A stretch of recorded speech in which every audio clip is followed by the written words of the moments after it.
The four normies of the Tory leadership election have been reduced to a trio this afternoon as Tom Tugendhat was knocked out, ahead of the candidates being reduced to two tomorrow. This protracted leadership race was designed to have the Tory party do some deep introspection at what it was that cost them the last general election. It turns out that when they looked over their shoulders at the calamitous mistakes, broken promises and self-inflicted national setbacks of the last few years, they decided it was all too much and too difficult, so ignored it, ploughed on talking about the Rwanda plan, leaving the ECHR, and how they were really, really working class. But such have been the political freebies offered by Labour that some in Tory circles see a way back into power before the decade is over. Particularly bullish is one Boris Johnson, who told Nick Ferrari this. Does this mean the Conservatives could win the next election? I really think they will. At this rate, they unquestionably will, because I'm going to ask, who do they need as their leader? I can't. I mean, it would be wrong of me to comment. There's good candidates now strutting their stuff, and they should be allowed to get on with it. Meanwhile, and it's very slim pickings, but some in Tory circles are getting very excited about a poll by More in Common that shows the Labour lead over the Conservatives down to just 1 point. Again, it's only one poll, but it seems enough to inject a bit of zing and pep into Tory MPs who see Starmer as politically inept, his administration as unsure, and presumably know of some of the waiting traps hiding in departments around Whitehall. In short, that there is a path to victory. Is there? Because aside from Labour not coming out of the traps firing on all cylinders, I don't see what the Tories have to say about the direction of the country and the direction it needs to go in that Labour has either not suggested already, nor that the Tories are trusted on. I don't think it's going to be enough for the Tories to hope that disaffection with Labour will see them over the line in 5 years' time. Indeed, there might be an opening in a few years for an entirely new political vehicle if people see a Labour Party not delivering and a Tory party that can't be trusted, seeing Dominic Cummings. What can the Tories say about the country that has an audience? Where are they going to get their votes from? They're always going to be out-reformed by reform. They don't seem that interested in why they lost so many seats to the Liberal Democrats. And Labour currently occupies, for now, the large expanse of the centre ground. So what can the Tories actually say? Do you see any grounds for Conservative optimism? Aggie Chambre is LBC's political correspondent. The results of that leadership vote. The results are in, and 4 became 3 today. So, Kemi Badenoch got 30 votes, Robert Jenrick 31, James Cleverly 39, and Tom Tugendhat 20. Now, there are a few interesting things with those numbers. One is that Robert Jenrick went down from last time, and last time there were, of course, 5 people in the race. Mel Stride was there before. So he did have 33 votes. That is now 31. James Cleverly and Tom Tugendhat. James Cleverly went up quite a lot. Last time he was on 21.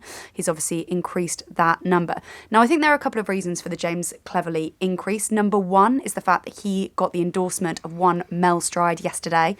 Mel Stride had 16 votes in round 2. So we assume that a lot of those votes went to James Cleverly. And the other reason is he had a pretty good Tory conference. This is the first temperature test since Conservative Party conference where he was seen to have changed the minds of some members and indeed some MPs too. And also, I would say his few days at conference was basically gaff-free. Unlike Kemi Badenoch and Robert Jenrick. Kemi Badenoch, who of course kicked off conference by suggesting that maternity pay was excessive and then spent the rest of the conference saying that she'd been misrepresented. Robert Jenrick, who said during conference that the SAS were forced to kill rather than capture terrorists because of the ECHR.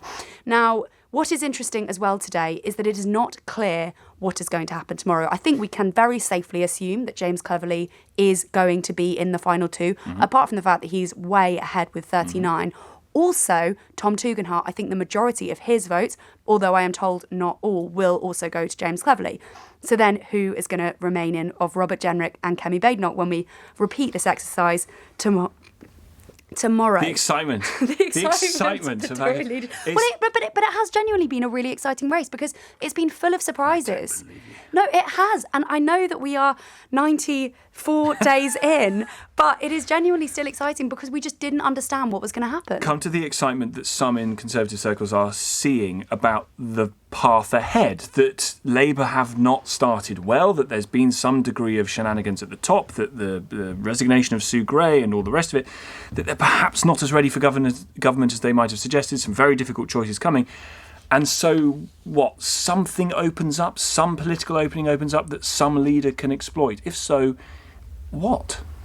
Well, I think that the question that you kind of put at the beginning is, can they get back in 5 years? They are starting to genuinely believe that they can. They are starting to talk about this poll. They're starting to talk about the vote share of the Labour Party and the fact that it was that phrase that's so commonly used now, that loveless landslide. And they are beginning to hope. They're beginning to think. And so that leader they are picking becomes more important because they think this might not just be an interim leader, which is what the Labour Party thought about Keir Starmer, or many people thought about Keir Starmer, that he would be an interim leader. But they think this might be the next leader of the opposition. How realistic is that? I mean, we're still 4 or 5 years out, so it's sort of unclear at this stage. But they are thinking that this could be someone who could be the leader of the who could become prime minister. The currently unanswerable question is whether or not people's genuine fury at what the Conservative Party over the last 14 years have done, and the missteps and miscalculations, disaster on the economy with Liz Truss and what have you, whether that feeling will carry over for 5 years, or by the time we hit an election in 2028, possible 2029, people will look at the Tory party anew. I think that is the crucial question, but I also think the conversations we are having at the moment about freebies, about Sue Gray, how long is that going to last in people's minds? If Labour are able to get their act together pretty quickly, which this reset may work, they may be able to do that, then this will feel very far away in our minds at the next general election. But the last general election was described to me just today by a former Conservative cabinet minister as a referendum on the Tories. And so they said, if it's not a referendum on the Tories, if Labour continue being this loveless party and we can increase our vote share, I just think that we are in with a real shot. Aggie, great stuff. Thank you very much indeed, Aggie. Chambre, LBC's political correspondent. Here's Steve. Tom, this disgusting Labour government will be gone at the next election. I've never been so angry with the UK government in my life. I've voted Labour in the past, but never again, suggests Steve. Luke Tryl is director of More in Common, who produced this poll, which is exciting some very excitable people in Conservative circles. Thanks for coming on, Luke. How have you got to a 1-point lead for Labour?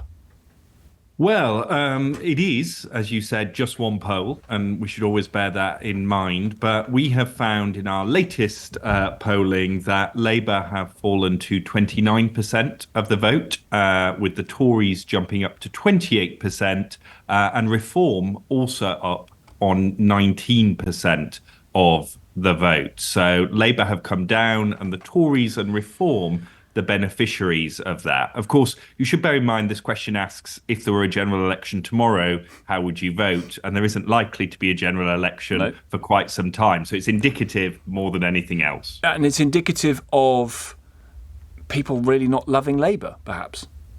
Exactly that. What's interesting is in the same poll, we asked about Keir Starmer's approval rating, and he has fallen since his high of positive 11 net approval in July down to minus 33 today. That's a fall of 44 points in the space of a few months. It's pretty unprecedented, that level of fall. So I think what you're seeing expressed is frustration at Labour rather than a great love for the Conservatives, who, after all, don't currently have a leader. So it would be a little odd if the gains had been off the back of their performance. But I think it is that combination of the winter fuel allowance, some of the freebie stuff, which comes up a lot in our focus groups, and also perhaps just a sense that they haven't quite, got a grip of government. And I think what's worrying the public is particularly some of, the changes and things going on in Downing Street. That doesn't cut through. But what does is, oh gosh, is it more of the chaos and disunity that we thought we'd got rid of with the last lot? And I wonder whether this winter fuel payments row, the fact that it landed out of a clear blue sky, I think that has really been a major error in the delivery of this policy change, is that it was just announced. It just, there was no warm-up to it. No one knew it was happening, and it just sort of happened.